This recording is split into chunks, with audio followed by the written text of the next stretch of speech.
सम्राट अशोक का जीवन परिचय। नाम: सम्राट अशोक।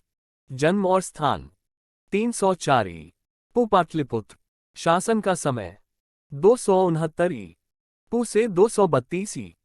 पू। पहचान: महान राजा के रूप में। पत्नी का नाम: देवी कारुवाकी पद्मावती तिष्यरक्षिता। पिता एवं माता: बिंदुसार एवं शुभाद्रंगी। मृत्यु 232 ई. पू। चक्रवर्ती सम्राट अशोक। जन्म एवं स्थान: चक्रवर्ती सम्राट अशोक का 304 ई. पू वर्तमान बिहार के पाटलिपुत्र में हुआ था। सम्राट बिंदुसार के पुत्र और मौर्य वंश के तीसरे राजा के रूप में जाने गए थे। चंद्रगुप्त मौर्य की तरह ही उनका पोता भी काफी शक्तिशाली था। पाटलिपुत्र नामक स्थान पर जन्म लेने के बाद उन्होंने अपने राज्य को पूरे अखंड भारतवर्ष में फैलाया और पूरे भारत पर इच्छित राज किया। सम्राट अशोक का परिवार: सम्राट अशोक चंद्रगुप्त मौर्य का वंशज था। सम्राट अशोक का एक पुत्र था बिंदुसार और सम्राट उसी बिंदुसार का बेटा था, जो कि मौर्य वंश का तीसरा राजा और एक महान शासक था। सम्राट अशोक की माता का नाम शुभाद्रंगी था। सम्राट अशोक पत्नी: सम्राट अशोक की 4 पत्नियां थीं। उनके नाम देवी कारुवाकी पद्मावती तिष्यरक्षिता थे। सम्राट अशोक पुत्र: सम्राट अशोक के 4 पुत्र थे। उनके नाम महेंद्र, संघमित्रा, तिवल, कनाल और एक पुत्री चारुमती थी। सम्राट अशोक की शिक्षा: सम्राट अशोक जन्म से ही एक महान शासक थे, उसके साथ ही वे ज्ञानी और महान शक्तिशाली शासक भी थे। महान सम्राट अशोक अर्थशास्त्र और गणित के महान ज्ञाता थे। सम्राट अशोक ने शिक्षा के प्रचार के लिए कई स्कूल और कॉलेज की स्थापना भी की थी। सम्राट अशोक ने 284 पू बिहार में एक उज्जैन अध्ययन केंद्र की स्थापना की थी। इतना ही नहीं, इन सब के अलावा भी उन्होंने कई शिक्षण संस्थानों की स्थापना की थी। सम्राट स्वयं शिक्षा के क्षेत्र में भी कई महान कार्य किए थे, जिनकी वजह से उन्हें एक महान शासक के नाम से जाना जाता है। सम्राट अशोक का साम्राज्य: सम्राट अशोक के साम्राज्य विस्तार की बात करें तो सम्राट अशोक का साम्राज्य अखंड भारत में विस्तृत था। उत्तर से दक्षिण हिस्से तक केवल सम्राट अशोक का ही राज था। उत्तर से हिंदुकुश की श्रेणियों से लेकर दक्षिण तक और पूर्व में बांग्लादेश से पश्चिम में इराक और अफगानिस्तान तक अशोक का राज्य विस्तार था। सम्राट अशोक का राज्य वर्तमान के भारत, पाकिस्तान, अफगानिस्तान, नेपाल, बांग्लादेश, भूटान, म्यांमार और इराक तक फैला हुआ था। तत्कालीन समय में भारत काफी फैला हुआ था। आज के पाकिस्तान, अफगानिस्तान, म्यांमार, नेपाल और भूटान उस समय भारत का ही हिस्सा थे। सम्राट अशोक कलिंग का युद्ध: सम्राट अशोक ने अपने राज्याभिषेक के 7वें वर्ष ही कलिंग पर आक्रमण किया था, जिसमें बहुत खून खराबा हुआ। सम्राट अशोक के 13वें शिलालेख के अनुसार ये बताया गया है कि इस युद्ध में दोनों तरफ से करीब 1 लाख लोगों की मौत हुई थी और कई लोग इसमें घायल भी हुए थे। सम्राट अशोक ने इस नरसंहार को अपनी आंखों से देख काफी दुखी हुए। इस युद्ध से दुखी होकर सम्राट अशोक ने अपने राज्य में सामाजिक और धार्मिक प्रचार करना आरंभ किया। इस घटना के बाद सम्राट अशोक का मन मानव और जीव के प्रति दया के भाव से भर गया।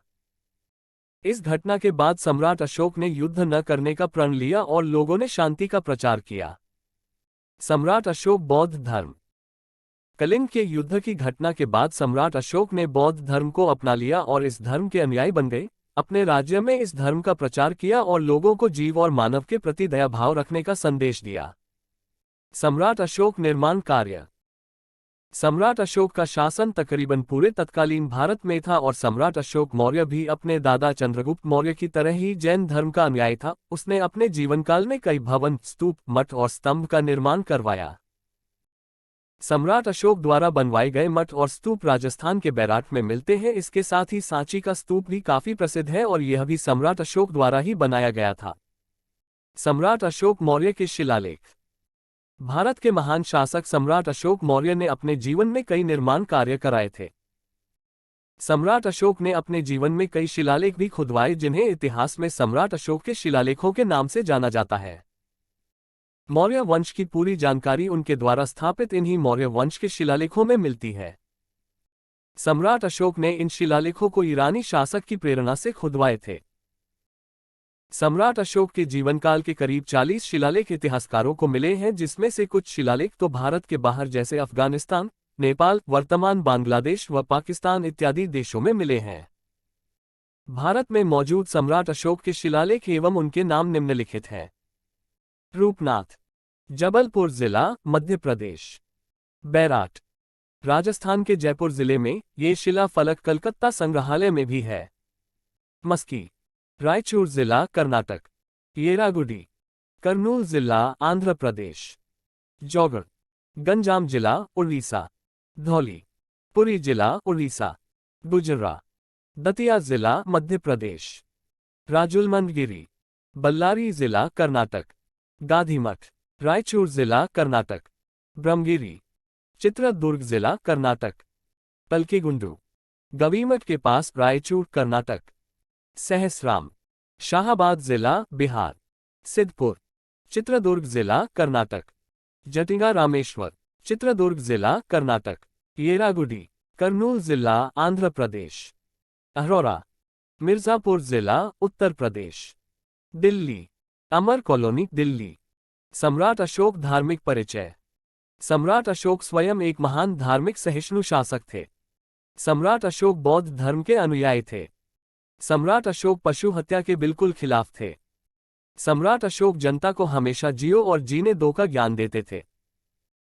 सम्राट अशोक ने बौद्ध धर्म के प्रचार के लिए अपने दूत यानी प्रचारकों को श्रीलंका, नेपाल, सीरिया, अफगानिस्तान इत्यादि जगहों पर भी भेजा था। सम्राट अशोक ने अपने पुत्र और पुत्री को भी इन देशों की यात्रा पर भेजा था, ताकि वे इन देशों में बौद्ध धर्म का प्रचार प्रसार कर सके और लोगों को धार्मिक बना सके। बौद्ध धर्म का प्रचार करने में सबसे ज्यादा सफलता उनके सबसे बड़े पुत्र महेंद्र को मिली थी। उसने श्रीलंका राज्य के राजा तिस को बौद्ध धर्म अपनाने के लिए विवश कर दिया था, जैसे बाद राजा तिस ने बौद्ध धर्म को राजधर्म में परिवर्तित कर लिया।